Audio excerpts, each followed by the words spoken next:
Empire.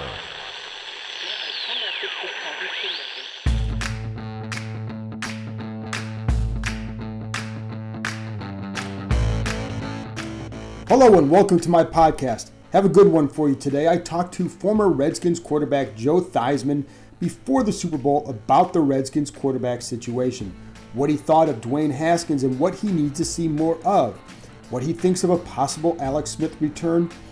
Theismann has talked to him and nobody understands the answer to one question when it comes to Smith. Why would he want to return? And what's the big difference between his situation and Smith's, which could allow Smith to return? Also, Theismann knows Dan Snyder quite well, and there was one thing that he said he's seen more of from Snyder in recent weeks. And then there's a podcast mailbag answering questions about the new Redskins setup as well as the tight end position. Then I close it out with a few Redskins-related thoughts after watching the Super Bowl Sunday night. But first, my interview with Joe Theismann.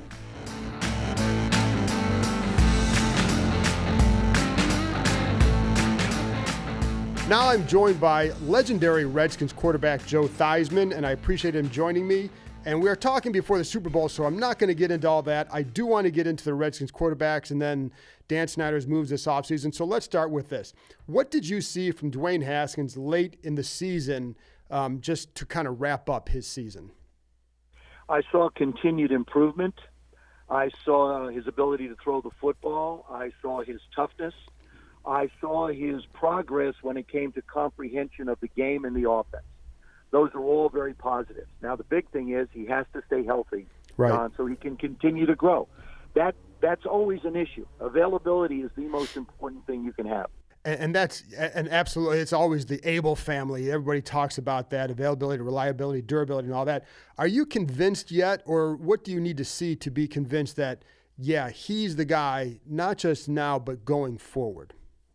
Well, yeah, that word potential looms large in every aspect of life. And Dwayne certainly has the potential to be able to be the quarterback in Washington.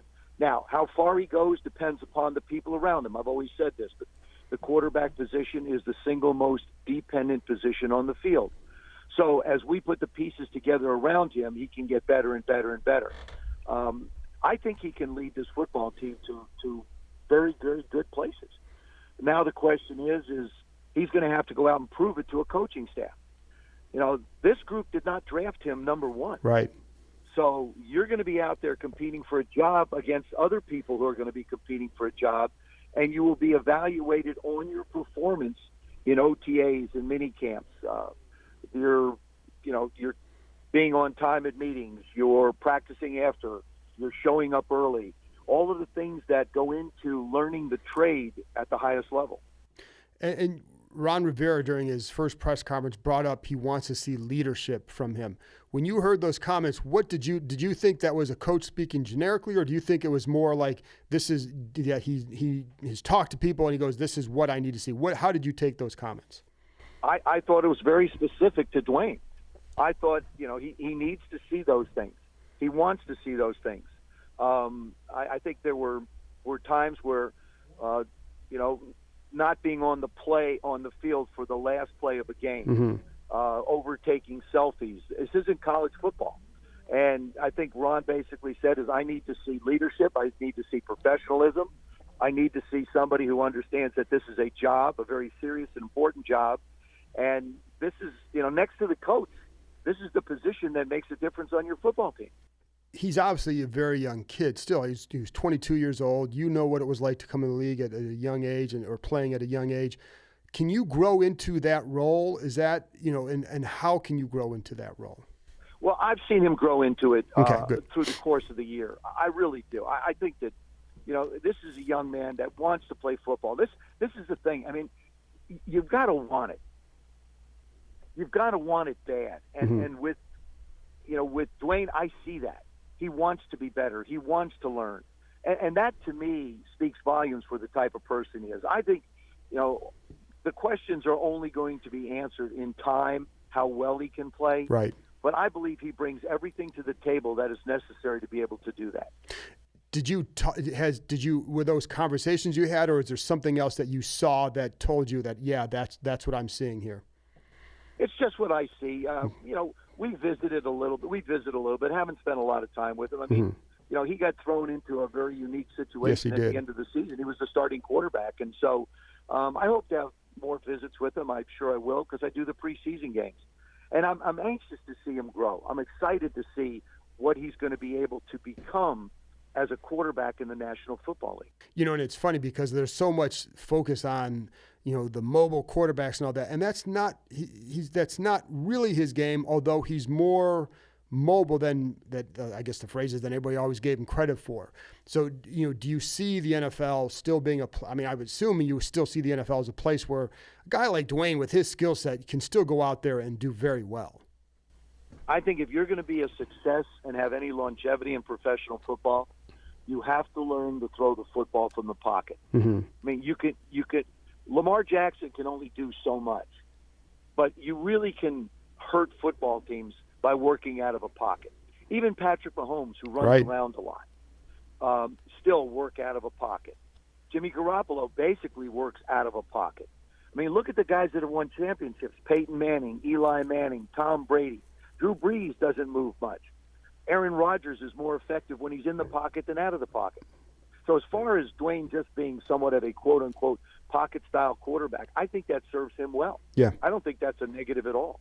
Yeah, and I'm with you there, and I also think the way the system is going to be set up with Scott Turner's system, the play action, some shots down the middle, I think that fits his game. Do you? I do. As a matter of fact, John, it's a system I ran. Right. The way this system is set up, it's Coach Gibbs ran it, Don Coryell ran it, Norv Turner ran it, now Scott Turner's going to run it. And, of course, the formations have changed a little bit, but you've added another receiver in some instances. But the foundation of this particular offense is one that I'm very familiar with, and I understand it. And really, for me, playing with Billy and Sonny was the best thing that happened to me. Neither of them were scrambling quarterbacks. So if I was going to be on that football team for the 4 years I was before I had a chance to play, I had to learn to operate out of a pocket because the offense wasn't set for someone to move around a lot. So, I mean, it served me very well to be able to play with Billy and Sonny. And, it's funny because, I know, this staff kind of looks at it and say they had a plan for Cam Newton when they came in. Now they have a plan for helping to develop Dwayne Haskins. And so what would be your plan if you could, say, okay, this is how I still want to go about developing him? What would be your plan for him?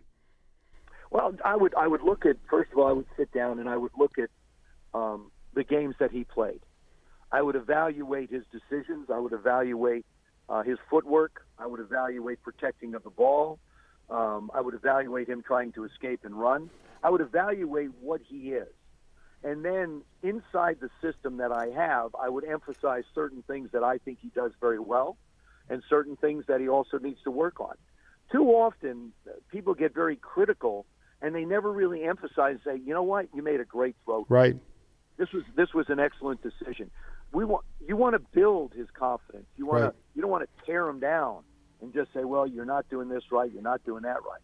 It's a question of being able to go out and build on the things that he does well and the things that give this offense a chance to be able to put the ball in the end zone, which we did not do very well at all last year. Right. Or the last couple of years. Right, and I think that's where getting more weapons to help him or anybody who's playing here would need that, but he's going to need that, and this offense definitely needs it. I want to switch to another quarterback, Alex Smith.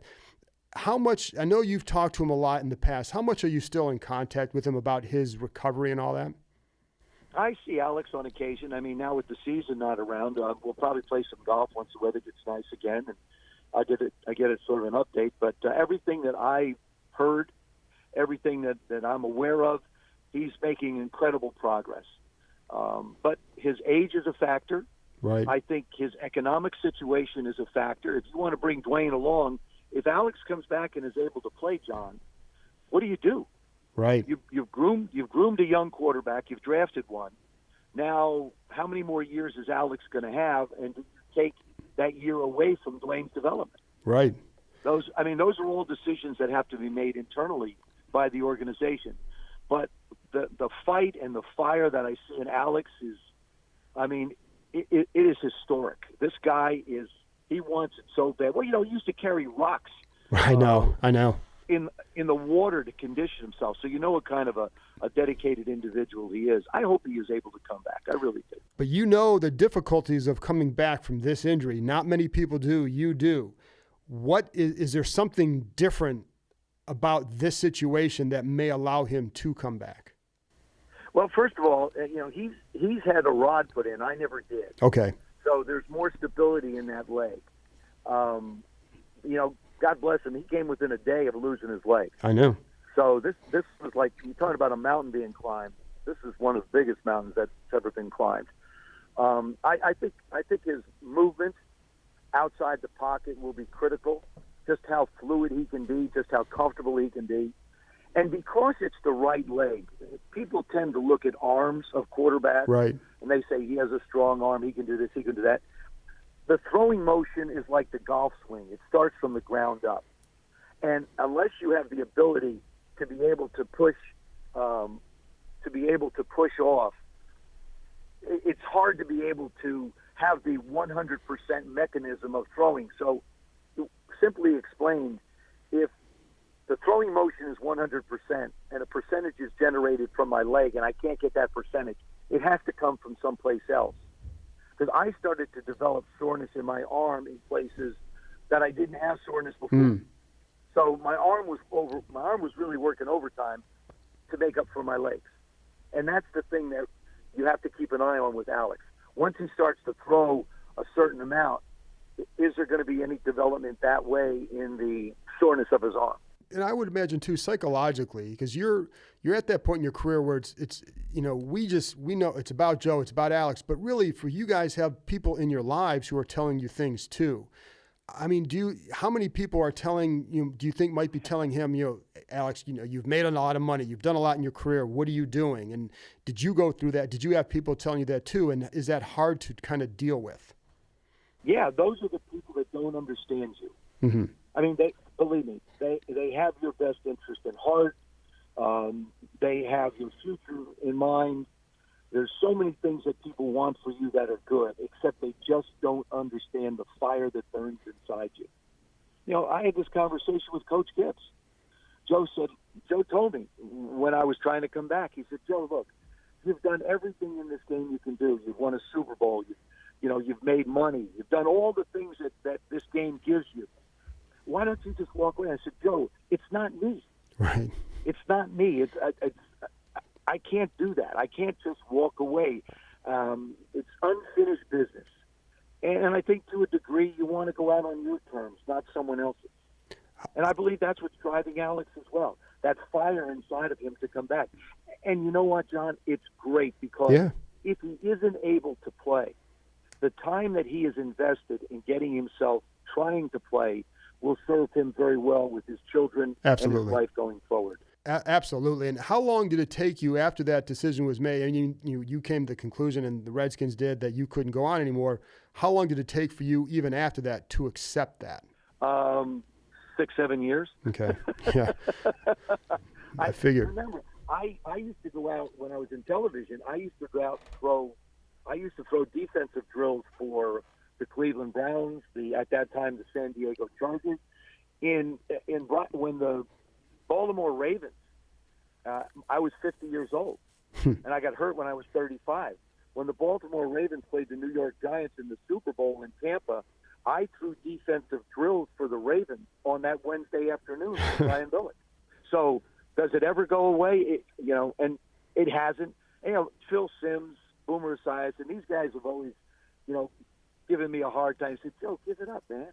Just give it up. It's over. But I can't. I just can't. But that's fair. I love that, though.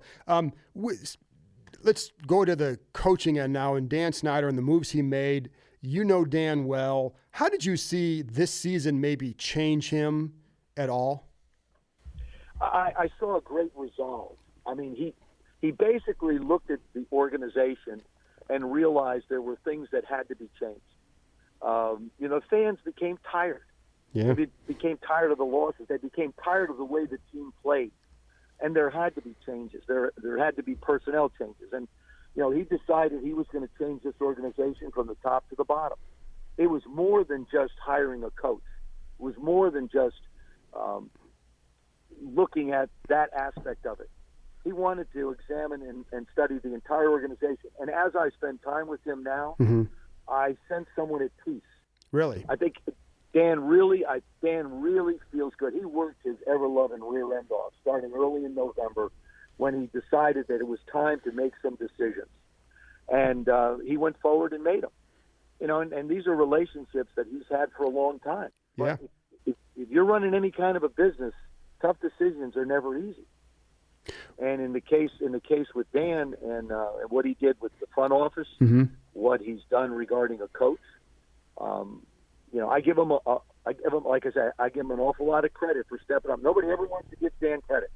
I'll tell you, I give him credit for doing the things that he felt necessary for the football team, for them to be successful, but also for the fans to get behind this team again and say, you know, we're excited about the Redskins. There's an energy at Redskin Park that hasn't been there in a long time. Really? You can feel that when you're going in there? You can feel it in the building. You feel it in the coaching, talking to the coaching staff. There's such newness. They're learning. They have to learn their players. You know, they've done some things in the building that open the place up a little bit more. And I think it's just going to serve everybody well. Like I said, I really get the sense that Dan is at peace with his decisions. You know, he knew he needed to do something, and in typical Dan Snyder fashion, he went and got it done. Well, and you brought it up too. And my thing with organizations, to be, you know, the thing you always hear is like the one question you need to ask is, what's the best thing for this organization? And it seemed like he did ask that to himself and reach these conclusions. But it is hard to get rid of guys like, you know, whatever fans think of Bruce Allen, this was a guy he's close with for 10 years, and Larry Hess and Eric Schaefer, guys like that. That's a hard thing to do. I'm not sure, you know, that's really, that had to be very hard for him. It was. I mean, it's hard in so much because of the relationships that you've built, but from a business standpoint, and this is why he's been such a success in business, you have to make the tough decisions. And sometimes it requires replacing people that, you know, are your friends. But you have to think of the organization. You have to think of what you need to do to give it a chance to be successful. And he gave Ron more power than I think he's probably given anybody. Why do you feel maybe that's the case? I think, you know, a little bit like a little bit of a Joe Gibbs type influence. Right. Joe had a lot of control. Mike Shanahan had a lot of control.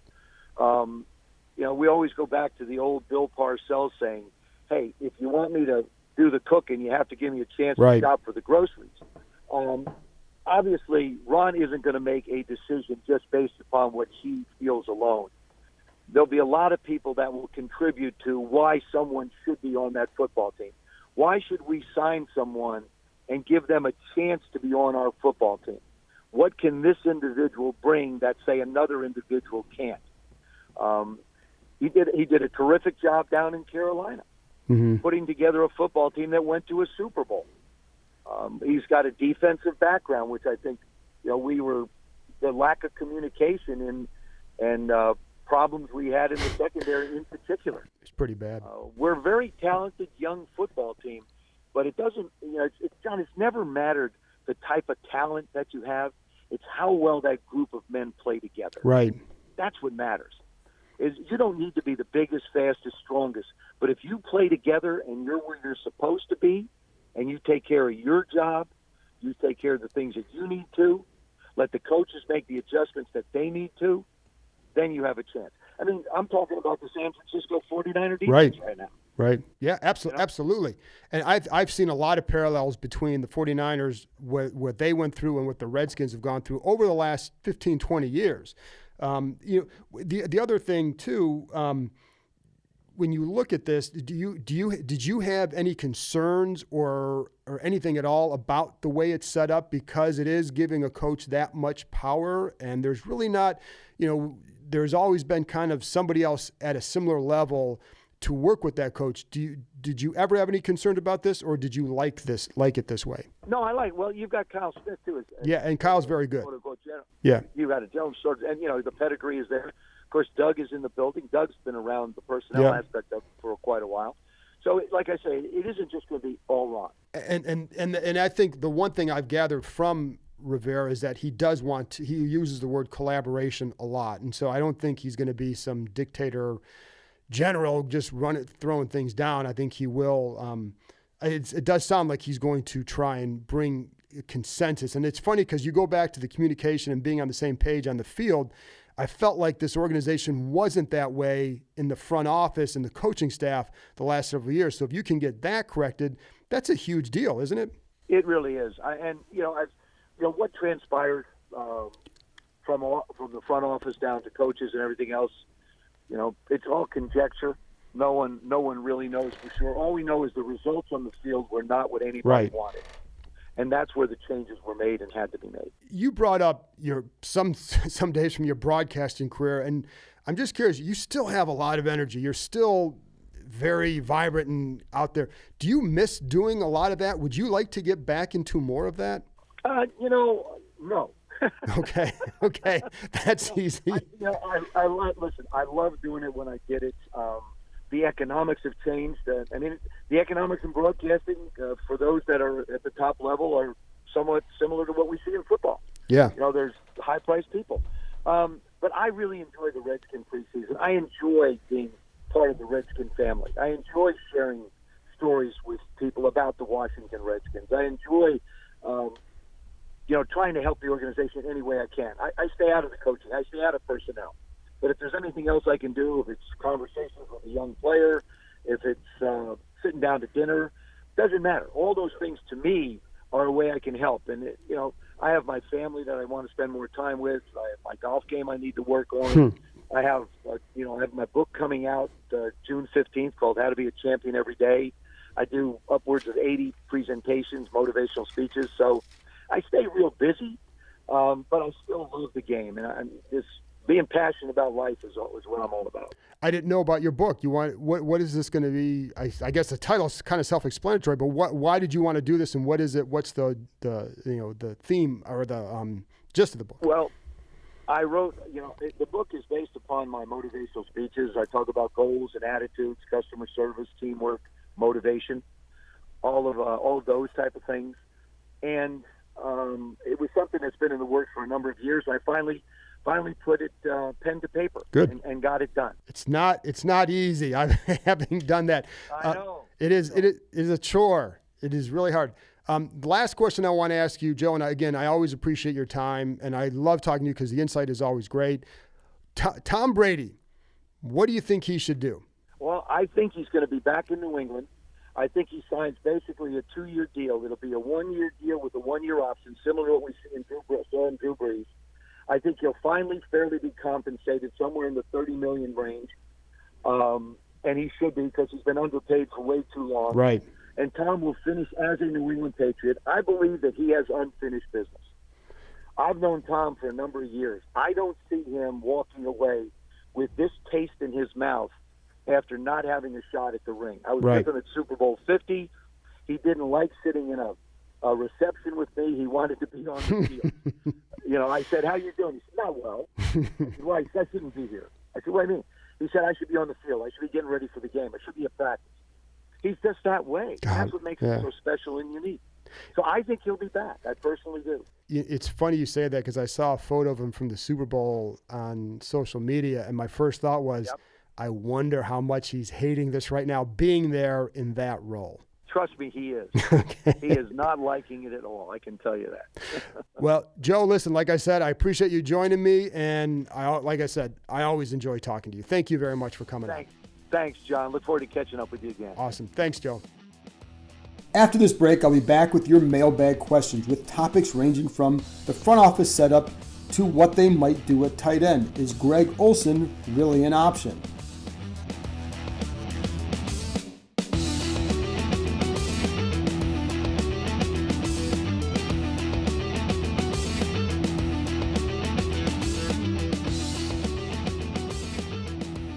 Welcome back. Now time for your mailbag questions. At CD Chat wants to know, when Ron, meaning Rivera, was on with Doc Walker on the Team 980, he made it clear that he appreciated players coming in to meet the new staff. Has Haskins? If not, I wonder if Haskins feels too close to Snyder and above the fray, which would be a concern a la RG3. All right, CD, my understanding is that Haskins has met with the staff. Even during Rivera's introductory presser, when Haskins was knocked for being out of town, I was told that he had planned to meet with him the following day. Keep in mind that they can't do any work with the new staff right now because of the CBA rules, but I do believe that he's talked to Rivera and other new staff members. I know that Haskins was hoping for Kevin O'Connell to stick around. O'Connell coached him hard down the stretch last season, and Haskins responded well. But I do think he'll like this new staff. I do know that Haskins seeks out advice from others, notably Doug Williams. That's something that Griffin did not do, and I know it always kind of bothered Williams. He's a sounding board for many players, which is why he's in a great spot for him and the organization as a liaison between the players and the coaches. Haskins is among those who talks to him often. The key for Haskins will be the work he puts in this offseason. It took him a long time to get everything down last season. It's not as simple as saying the previous staff had no plan. He was put in a bad spot with a coach and a staff that had to win now. But he was struggling with some basic things even into September, things that that he should have picked up earlier. He's going to have to pick up a new offense and new terminology this offseason. He might also have to beat out Alex Smith. Stay tuned on that one. But as I've said often, if Haskins emerges with the job, it'll be because the Redskins saw a lot that they liked in the offseason, going into camp, etc. I do know the new staff feels that it has a good plan for him, one they used with Cam Newton in Carolina. Now, they're different players and in different spots, but they will do what they can to develop him, and that's a good thing. Number 2, at Skins Universe 8. If you had to guess, do you think they see Kelvin Harmon as a bona fide starter playing Z or more of a rotational type? Well, here's what I've heard about the receiving core, and they'd like to find someone who can be more of a 1A or 1B to pair with Terry McLaurin on the other side. To me, that means they don't view that person as being on the roster right now, and they seem to like Steven Sims in the slot, and they should. And from what I've heard, they view Harmon more as a backup, as a rotational guy, as you said, a fourth guy, and he's a good one at that. In other words, again, a backup. That's how I'd see him as well. We all know they need to add more weapons at receiver to the starting lineup. Sims showed that he can make plays, and McLaurin certainly can. Harmon is a solid backup who can help with his size and his blocking. I would think they will address this position whether in free agency or the draft, or both. But again, I do think that Harmon has a future here, and he should. I think there are a lot of good things that he can add here. At Kyle Brooks, at KBrooks910, wants to know, don't know when you're planning to do another mailbag. Okay, that's before, and I'll say this, I'm answering this question because Kyle, this question led me to say I should do a mailbag. I've heard several times from Ron Rivera that when there are inevitably disagreements amongst the front office, coaches, etc. on a player, they'll go to Snyder for his input.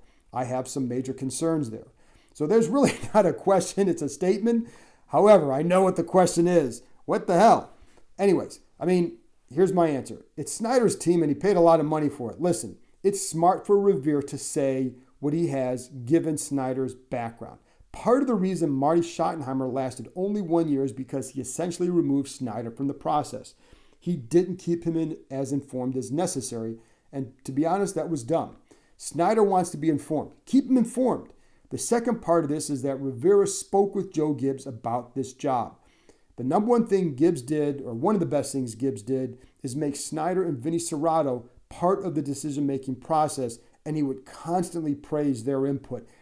I don't know how much they really helped with that, whether it was just getting in, but by praising them, it makes them publicly, he would do so.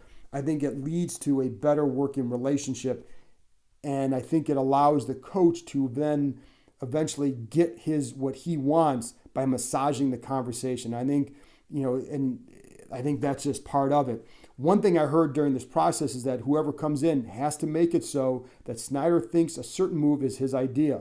And I think by taking this approach, I think you allow that to happen because Snyder's going to view it as you're being on the same side and not fighting against him. Requires some massaging, but it's doable. I think that's a lot of what Rivera will do. And what Rivera also said is that if there's a tie on a big decision, they will go to Dan Snyder. That doesn't mean that necessarily he'll make the final call Keep in mind, though, if it's a tie, it means somebody else on the football side thinks it's a good move. The reality is I doubt this will happen often, but you have to keep him informed. He's the owner of the team, and the moves impact his franchise. How many businesses out there would make any decision, a big decision, without informing the person who owns that business? The key is not having a situation where Snyder says, this is what we're doing, regardless of what the scouts or others think. And that's what has happened at times in the past. That's what you have to be more afraid of. Alan C. Chapman at Mr_Chappie.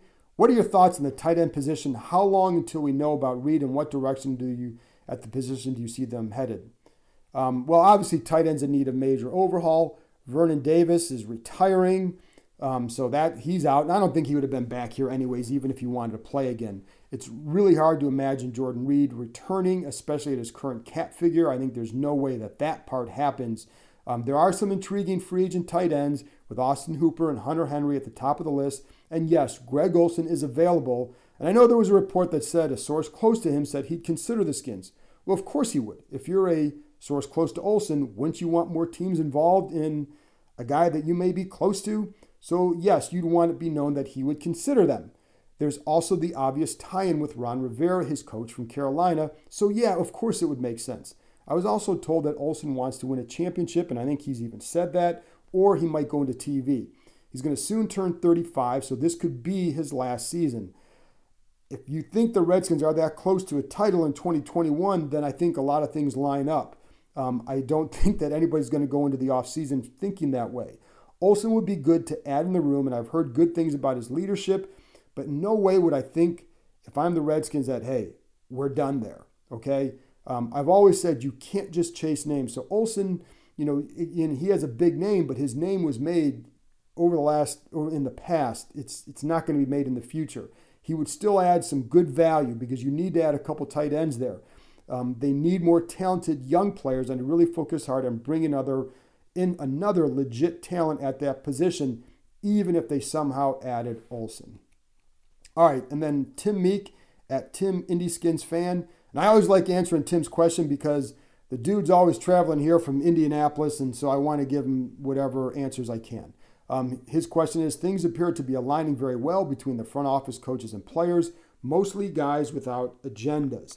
Quality people at every level. I haven't felt this way since Gibbs 2.0. Even with Gibbs, there seem to be more obstacles. Do I have Ashburn syndrome? Well, okay. That's a syndrome that many have succumbed to over the years, and we all know that. I will say, in talking to some people, there's a definite energy in the building that hasn't been there in a while. That happens with change, so take that for what it's worth. But we all know that the change that must occur must be on the field starting in September. But there's a confidence in Rivera among those on the staff based on what I've heard from some in the building. The real test comes when there are disagreements. They can say whatever they want now, but do those disagreements get out in the media? Do they cause divisions? But that goes back to what you said about agendas, etc. I see this group as being more unified, and I'd add the word potentially unified because we really don't know yet. I will also say, in talking to one person who knows this place well, the feeling was that Rivera should still add someone to the front office in a primary role. This person said the only true situation that compares to this one right now is New England because there's not anyone on Rivera's level in the building. He needs somebody to act as kind of a go-between, if nothing else. Coaches get consumed with so many things during the week that you don't want to have to deal with things that a general manager really does deal with. And this person told me that he felt that Rivera would need somebody he can trust who can tell him in 10 to 15 minutes all that he needs to know and basically take out all the garbage and just filter it through and the things that he must deal with. Otherwise, a lot more of his time gets consumed with putting out fires, and there are fires all the time with every single team. Maybe Kyle Smith could be that guy, but they just started working together. Will he be comfortable playing that role and telling Rivera some things that maybe he doesn't want to hear? It has to be someone who's okay delivering bad news to him or being able to be completely truthful with him. That's why I can still see another addition after the draft. And don't worry about how it impacts free agency or the draft just yet. Kyle Smith does know how to run the draft, and I think he's a smart guy. Everybody says it's not as hard to draw up a free agency board as is the draft. It'll eventually be more the day-to-day running of the team and letting Rivera be the coach. But yeah, I think right now you have to say this is setting up to be a really good setup. Those are all your podcast questions. I'll be back in a minute to give you a few thoughts after watching the Super Bowl Sunday night.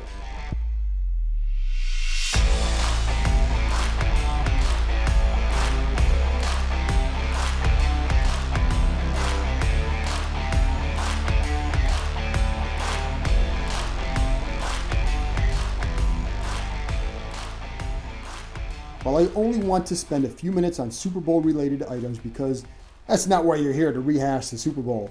So I'm going to keep it to Redskins related stuff, and this isn't about mistakes, real or perceived, that the Redskins made. Heck, with Kyle Shanahan, the team that should feel worse is Cleveland. He bolted there after 1 year with a 32-point memo in hand. But whatever. I will say I'm happy for Andy Reid. I'm happy for Kendall Fuller, Bashaud Breeland. But with Reid, I've long felt he was a terrific coach, and this ensures he'll end up in the Hall of Fame one day where I feel he belongs. And this is about Reid's influence on coaches, notably Ron Rivera. He's a guy Rivera's talked to a lot, having coached with Reid in Philadelphia. The Redskins say they wanted a coach-centric approach like the Chiefs, but as I explained earlier, this isn't exactly the same setup as of yet. In the end, I think it could be and will be. I think it's still evolving, but I think the success Reid has had in Kansas City and the knowledge he's gained as to why will help guide Rivera. Now, Reid was more successful in Philly than Rivera was in Carolina, but he's a very, very good resource for Rivera who appears intent on listening to his wisdom. I love when coaches do that. The successful coaches I've been around at any level are always looking for more information, even as they've had a lot of success themselves. I've seen too many guys come through here who I don't feel have done the same thing.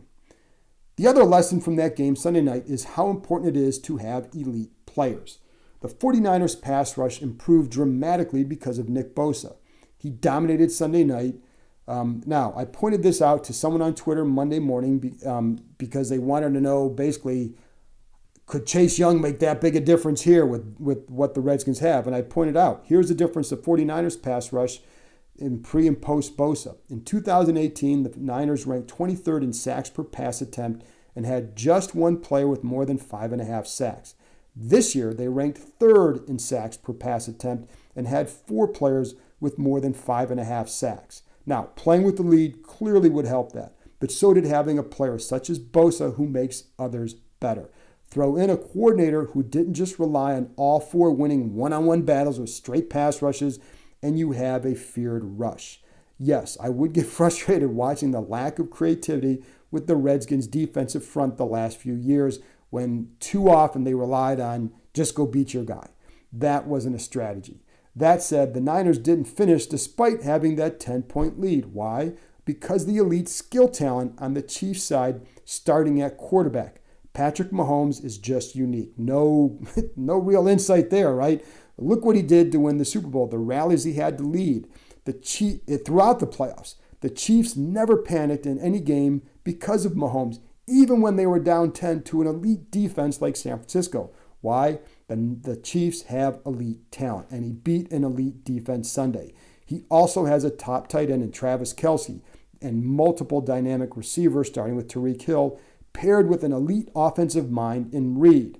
The Chiefs made it a point to surround their quarterbacks with excellent talent. I say quarterbacks because they started doing this with Alex Smith. They continued doing it with Patrick Mahomes. For a young quarterback, that's an absolute must, and the Chiefs get it. That's why I think the Redskins will be intent on doing the same this offseason with Dwayne Haskins. And that's why when it comes to the number 2 pick, you can't just say they should trade and get more picks because they need a lot. Well, for starters, we don't yet fully know what they're going to need until after free agency. If they part ways with Trent Williams, that brings a pick back, but it also creates a need. Do they find a veteran receiver and tight end, a corner? What do they do along the interior of the O-line with Brandon Sheriff, Eric Flowers? They do have cap room and can create more up to around, generally, they can create around $70 million in cap room. And unlike in years past, they have money there to make some moves if they want. But second, elite wins in the NFL, and if you can get an elite talent at 2, then you take that player and you don't look back. A big key will be how they view Chase Young compared to the other top players in the draft. If they don't feel there's a big gap between him and other top prospects, whether it's Jeffrey Okudah or Isaiah Simmons or one of the receivers or one of the tackles, depending what happens with Williams, then a trade makes sense. But if they view Young as elite and head and shoulders above the others, then it's a no-brainer. Elite wins. The Redskins don't have elite guys. That's the lesson from Sunday night and most other nights as well. So much of this will depend on Dwayne Haskins' growth, as we have discussed, and will continue to do so for the next 6 months. I do see them committing to trying to develop him this year rather than selecting a quarterback. I've heard a lot about them having a plan, but to think I know for sure what they're going to do at number 2, that would be very incorrect on my end. It's too early to have anything definitive. But there will be strong arguments to be made with the draft, whether the Redskins should look to trade or not. There is no debating about the impact elite players make in this league. The Redskins lack elite players. They do have some guys who are very good, who I think can elevate their game to a certain point, but right now, you have to say they just don't have them. Anyway, that's it for this week. Thank you very much to Joe Theismann for coming on. I know Joe does a lot of interviews, but I always enjoy talking to him, so I hope you always like hearing from him. And thank you for your questions, and as always, thank you for listening. Talk to you soon.